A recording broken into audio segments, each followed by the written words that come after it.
Welcome back everybody to another episode of Direct Comparison.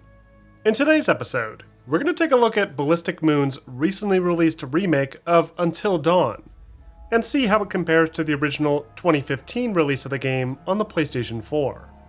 For reference, I'll be discussing both the PlayStation 5 and PC versions of the remake, and discussing how it compares to the PlayStation 4 version while it's running on the PlayStation 5. The original 2015 release of the game on PS4 did run at a locked 30 frames per second, at a native 1080p resolution. But on the PlayStation 5, that same release of the game runs at an unlocked frame rate, hitting upwards of 60 frames per second most of the time, providing a smoother presentation. The latest PS5 remake, on the other hand, has been reworked using Unreal Engine 5, with a higher base resolution, but a locked 30 frames per second, and remarkably, no option to choose any sort of performance mode either. Meanwhile, the PC release does support native 4K, along with your typical AI-driven upscaling solution like DLSS, frame generation, FSR, and the like.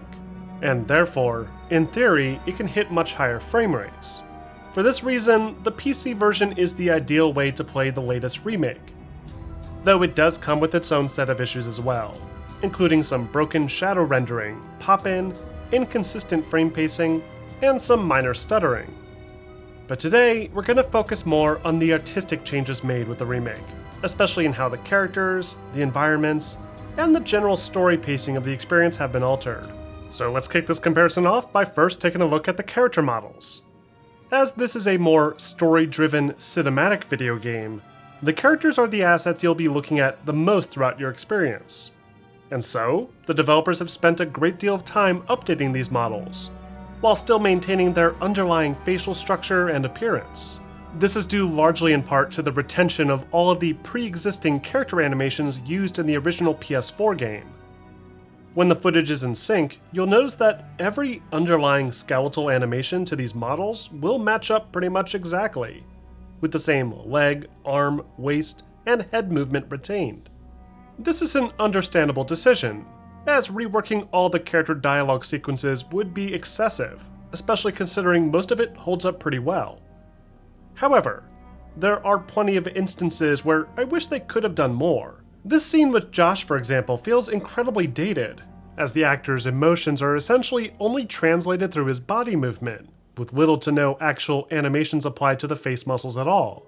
This makes the character look more like Sid from the original Toy Story than Rami Malek, and drops players deep into that uncanny valley that really detracts from the scene. Other characters like Sam seem to be better off, with improvements made to the animation of her eyes that helps give her a more believable appearance. Though that's more or less the extent of the changes that were made, so any weird motion from the past will likely crop up again in this remake. Another interesting change that I feel is worth mentioning now is that a lot of the camera work has been adjusted in the remake as well, allowing players to take in these characters from all new perspectives. Nearly every cutscene in the game has brand new camera angles thrown in, often opting to focus attention on more crucial details, and obscure otherwise unimportant information. This sequence in the cabin, for example, where you previously could see Josh's character watching the conversation while tending to the fireplace, has been altered, focusing more on the confrontation between Mike and Matt. New depth of field effects have also been incorporated, obscuring background environmental detail and keeping the viewer's attention on the subject of the scene more consistently. Other, less flattering wide shots and angles have been changed out too, and typically they're an improvement, giving the game a more cinematic, movie-like feel. As for the actual quality of the models themselves, there are quite a few nice improvements here as well. From the improved facial textures, the light interaction, and poly count, to the fantastic looking fur and hair cards used to accentuate the character's clothing and hairlines. Granted, due to the chosen anti-aliasing methods used in both the PS5 and PC versions, there is quite a bit of jaggedness to these finer details, even at a native 4K resolution on PC. Though I'd submit that it's still better looking than the generally flat hair and basic textures that were used before. Next up, we have the environments. As with the character models, all the game's environments have been greatly improved upon, thanks to the upgraded hardware, with much more densely populated woodland areas that feel like proper forests now. rather than the more barren appearance of these same areas previously. The tree leaves in particular are much more realistic looking, and do a better job of obscuring those blank spaces off of the main trail. Until Dawn on PS5 and PC also sees the implementation of ground deformation, which looks fantastic as players follow realistic looking footprints in the snow, and leave their own footprints as well. The original game did have footprints too, but they were generally basic textured prints instead, and lacked the sort of depth that you'd expect from deep snow like this. Alongside the vegetation and snow cover, there's also quite a few changes to the various decorative assets as well, with large amounts of brand new object models that help to enhance each scene further, without ever changing the underlying style of those locations. Because the game now features a new over-the-shoulder camera perspective in place of the previous fixed cameras, each location has seen even more detail added in, with new props and interactive features to really engulf players into the world. This intro sequence, for example, gives players the freedom to see all that little detail on the countertops more closely, and adds in small things like the new minibar fridge in this corner, and a camera behind the fireplace that can be inspected. I especially like how some of these spaces, like this basement area, have been expanded slightly, giving the developers a chance to relocate some of those secret totem hints in the process.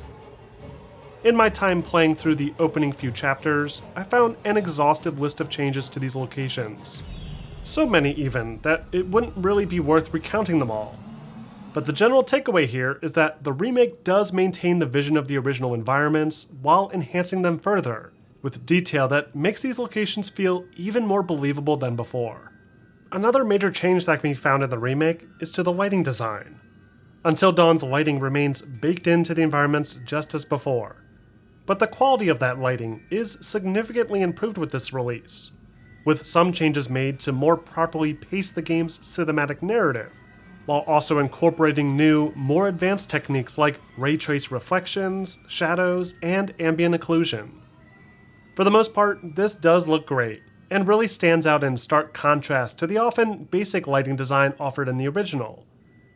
The dark, wooded areas illuminated by the player's flashlight look especially good in the remake, whereas in the original, that flashlight itself doesn't seem to illuminate much via bounce lighting as it should. But it's not perfect either, as I found several instances where the lighting didn't function properly, and shadows would even incorrectly flicker, a glitch that seemed to occur regardless of whether I was using ray traced effects or upscale options. I do also love the new late evening lighting used during this sequence with Sam, as it gives a better sense of time changing as the story progresses, and also feels more authentic for the scenario, as it was always a bit strange seeing this group of friends decide to arrive at this mountainside cabin after the sun had already set. But one could argue that this gives the intro sequence less of that horror tone as well. And other miscellaneous effects like fire, particles, and the like have seen improvements as well. The exterior snowfall has seen its particle density greatly increased, which helps to really sell that blizzard feel for the intense chase sequences outside. There's also new snow particles that will stick to the character's hair and clothing that stands out nicely when compared to similar effects used before. As far as the general gameplay is concerned, Until Dawn should play more or less the same as the original. The story is nearly identical from what I could tell, with the only exception being some minor artistic updates to that intro sequence, including a change to the prank moment that feels more like a music video than a proper prologue. The title sequence has also been altered, with a brand new title song and accompanying video images that seems to give it more of a James Bond feel that doesn't seem to match the tonal direction of the game as well as before. Though, once you get past this, the narrative seems to match up beat for beat, with no changes to any of the dialogue branches from what I've seen. A lot of the secret totems are in new areas, and there are a few more small environmental details hidden throughout that can be explored more thoroughly thanks to the reworked third-person camera. But it's otherwise an identical experience from a gameplay perspective. And the added options to tweak QuickTime event speed, size, difficulty, and other smaller settings is a nice touch. Finally, let's wrap up with a brief sound comparison. Which game do you feel has the superior audio quality and design?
nice shooting tits. All right, I'm bad. I'm a badass. I'm gonna go ahead and guess it was a wild case of beginner's luck. Nah, I don't think so, girl.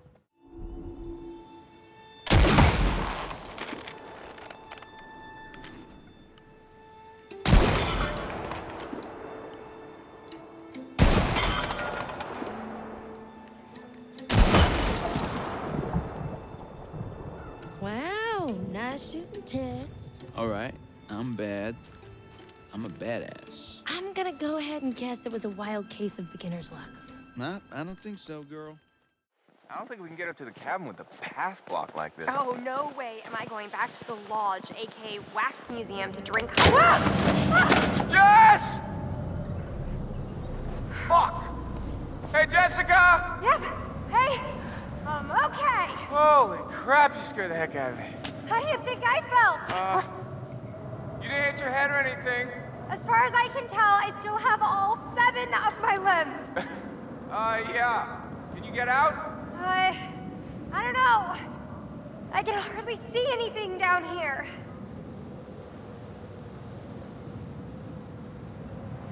All right, coming after you. Just stay put.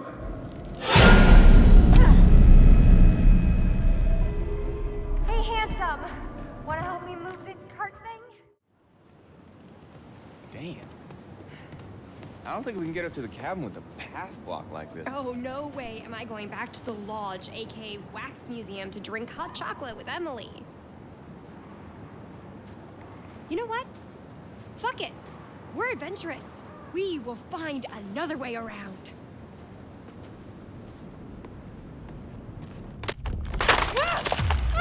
Jess! Fuck! Hey, Jessica! Yep. Hey, okay. Holy crap, you scared the heck out of me. How do you think I felt? You didn't hit your head or anything. As far as I can tell, I still have all 7 of my limbs. Yeah. Can you get out? I don't know. I can hardly see anything down here. All right, coming after you. Just stay put.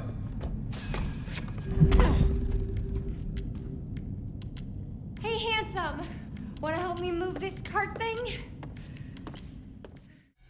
I'm going to give you 10 seconds.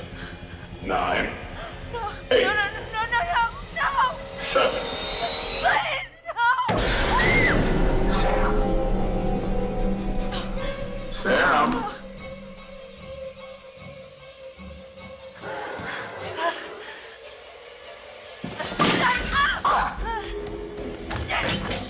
Shit.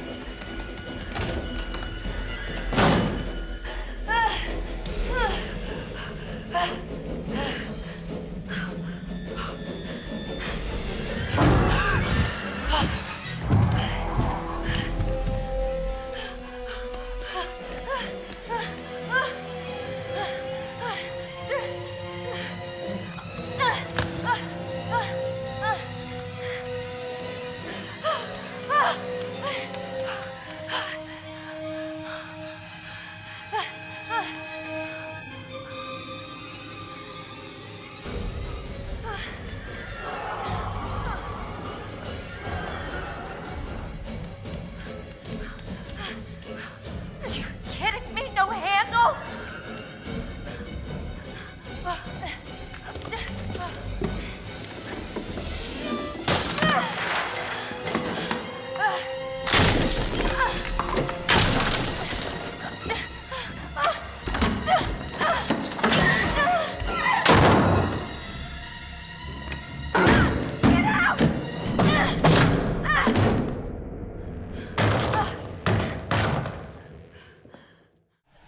Going to give you 10 seconds.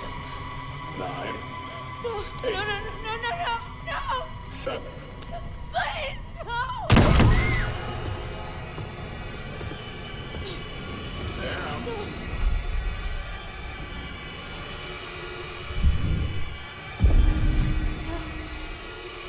Shut up! Shit.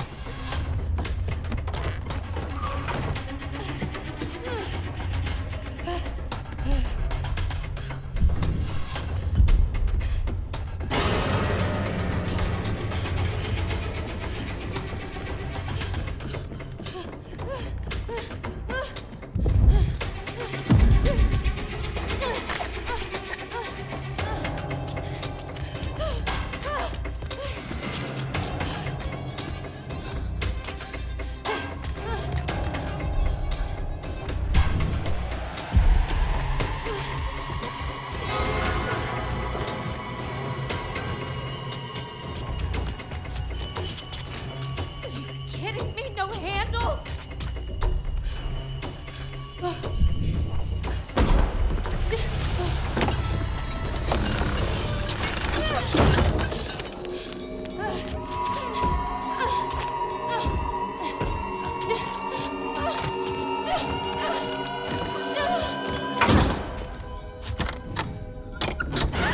Get out! And that wraps up this episode of Direct Comparison. Overall, the Until Dawn Remake is an okay experience for the PC, and a slightly subpar experience on the PlayStation 5. It's perfectly playable for either platform, and it still offers some pretty clear-cut advantages visually over the original PS4 release. But there's a bit more work that needs to be done for either platform to truly realize the game's full potential. Once those issues are ironed out, then it's a fantastic homage to classic 80s horror cinema, with a great branching narrative that rewards repeat playthroughs with plenty of variety, and it's definitely worth trying out if you haven't already. But what do you guys think? Are you enjoying the Until Dawn remake, or do you still prefer the original PS4 game? Let me know in the comments section, and don't forget to like and subscribe for more content like this posted every week.